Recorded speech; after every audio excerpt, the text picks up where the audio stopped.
Bismillahirrahmanirrahim. Assalamualaikum warahmatullahi wabarakatuh. Pemirsa yang dirahmati Allah, di bulan Maret 2017 yang lalu, Menteri Agama Republik Indonesia Lukman Hakim Saifuddin memberikan peringatan dan larangan kepada para penceramah di masjid sebagai berikut. Pertama, penceramah di masjid tidak boleh membesar-besarkan persoalan furu'iyah yang tidak prinsipil. 2. Penceramah di masjid tidak boleh menyalahkan agama lain. 3. Penceramah di masjid tidak boleh memasuki wilayah politik praktis. Yang keempat, penceramah di masjid tidak boleh menyalah-nyalahkan ideologi negara. Pemirsa, dalam kajian Kristologi kali ini, saya tidak akan membahas ke semua poin yang dijelaskan oleh Bapak Lukman Hakim Saifuddin.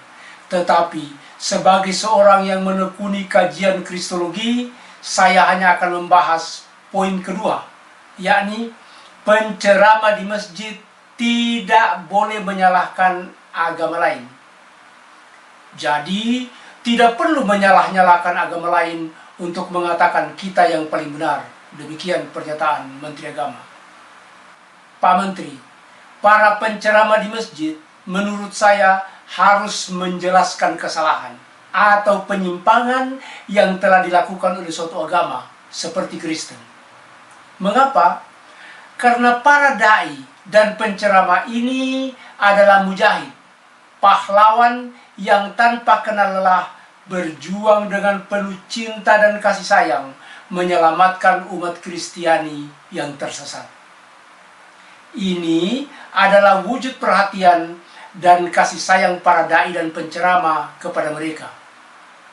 Karena teman yang baik adalah teman yang menunjukkan kesalahan kita. Pak Menteri, siapa selain para dai dan penceramah yang mengasihi dan peduli dengan nasib malang umat Kristiani? Para pendeta? Tokoh Kristen? Kasihan. Mereka ini dengan bangga malah menggiring jemaat mereka seperti domba-domba yang digiring ke rumah pemotongan hewan. Yang lebih parah lagi pemirsa, kesesatan para pendeta yang mengajarkan kemusyrikan kepada jemaat mereka ini langsung menohok ajaran tauhid murni yang diwahyukan Allah kepada para nabi. Kalau para dai dan penceramah tidak menjelaskan bahwa ajaran ketuhanan mereka keliru, bisa terjadi sebaliknya. Mereka akan merasa paling benar dan mendesak umat Islam untuk murtad. Oleh karena itu, para dai dan penceramah harus memperingatkan akan kekeliruan mereka dan menghimbau mereka untuk kembali ke kemurnian tauhid sebagaimana yang diajarkan oleh Yesus. Pak Menteri tidak boleh melarang, karena ini merupakan bagian dari sekitar 80% porsi dakwah Islam kepada non-muslim yang diperintahkan Allah dalam Al-Quran. A'udzubillahi minasyaitonirrajim. Kitabun unzila ilaika fala yakun fi sadrika harajun minhu litunzira bihi wa dzikra lil mu'minin. Inilah kitab yang diturunkan kepadamu, maka janganlah ada kesempitan di dalam dadamu karenanya, supaya kamu memberikan peringatan dengan kitab ini, dengan Al-Quran kepada orang kafir dan menjadi pelajaran bagi orang-orang yang beriman. Pemirsa, umat Kristiani menjadi sasaran utama dakwah karena umat Kristiani bukan hanya melakukan kesalahan, tapi ikut-ikutan zalim akibat terhanyut ulah para pendeta mereka. Kasihan. Tanpa sadar, mereka ikut terhanyut propaganda para pendeta untuk ikut-ikutan menista Allah dan Nabi Allah yang kita cintai dan muliakan. Jadi, para dai dan penceramah yang memperingatkan umat Kristiani akan kekeliruan mereka adalah pahlawan penyelamat sesungguhnya yang berkata benar dan bersih serta melaksanakan tugas dakwah dengan baik.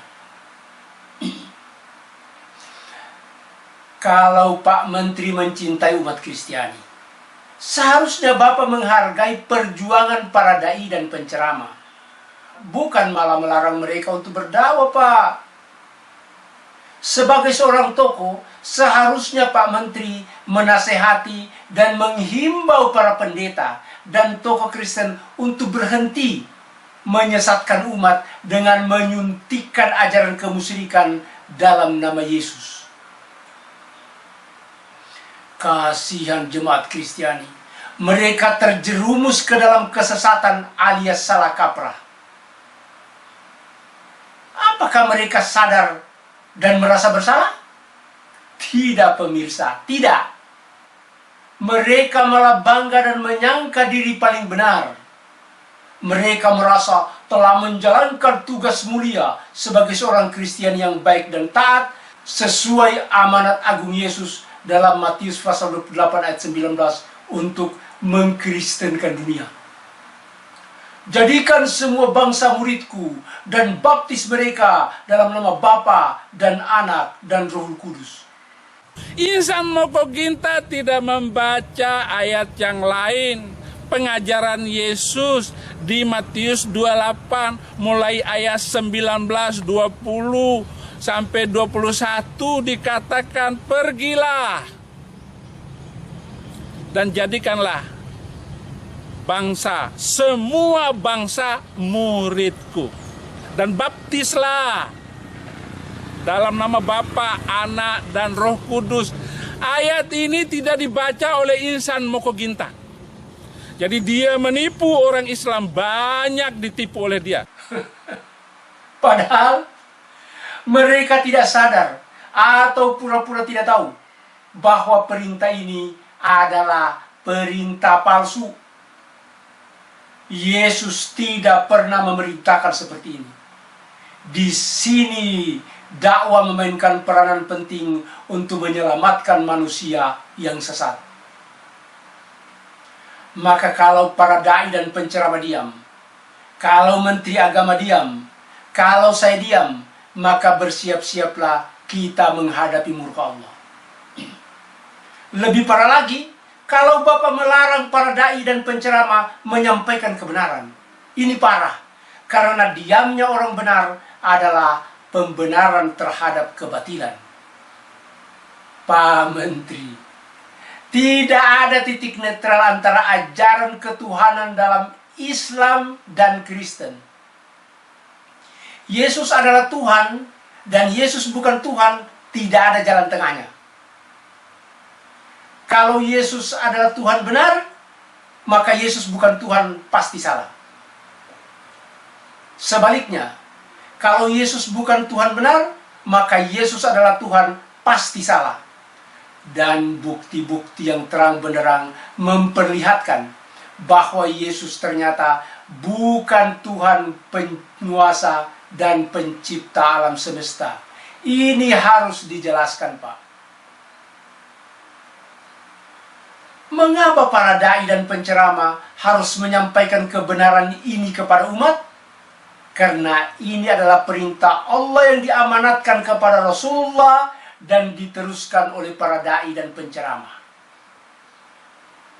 Umat berhak untuk mendapatkan informasi yang benar. A'udzubillahi minasyaitonirrajim. Ya ayyuhar rasul, balligh ma unzila ilaika min rabbik. Wa illam taf'al fama ballaghta risalata. Al-Maidah ayat 67. Hai Rasul, sampaikan apa yang diturunkan kepadamu dari Tuhanmu. Dan jika kamu tidak kerjakan apa yang diperintahkan itu, berarti kamu tidak mengerjakan amanahnya. Siapkah Pak Menteri menghadapi orang-orang Kristen yang akan menuntut Bapak kelak di hadapan Allah sebagai orang yang paling bertanggung jawab menyembunyikan kebenaran yang seharusnya disampaikan oleh para dai dan penceramah? Pak Menteri, kalau Bapak mencintai umat Islam dan Kristiani, berdakwalah. Sampaikan kebenaran tauhid kepada mereka. kalau ada yang menganut ajaran yang merusak kebenaran tauhid, bimbinglah mereka ke jalan yang lurus agar terhindar dari api neraka. Kalau Bapak sibuk, ajaklah para dai dan penceramah untuk mengemban tugas ini. Jangan malah Bapak larang. Kalau Pak Menteri melarang, menurut saya ini berbahaya.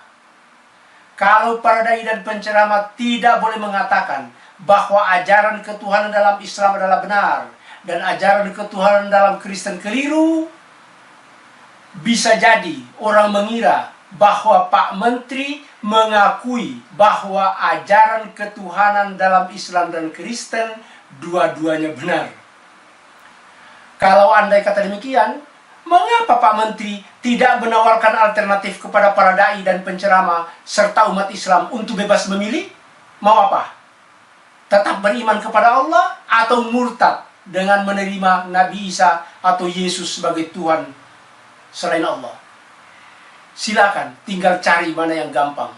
Toh tidak ada yang salah. Apakah demikian Pak Menteri? Pemirsa, pandangan seperti ini bertentangan dengan akal sehat, mengabaikan fakta-fakta sejarah, serta merendahkan dan meremehkan misi suci Rasulullah kepada seluruh umat manusia. Wa ma arsalnaka illa kaffatan linnas. Larangan Bapak Menteri Agama ini juga memojokkan dakwah Islam serta mengingkari misi suci pewahyuan Al-Quran sebagaimana akan dijelaskan dalam video berikut.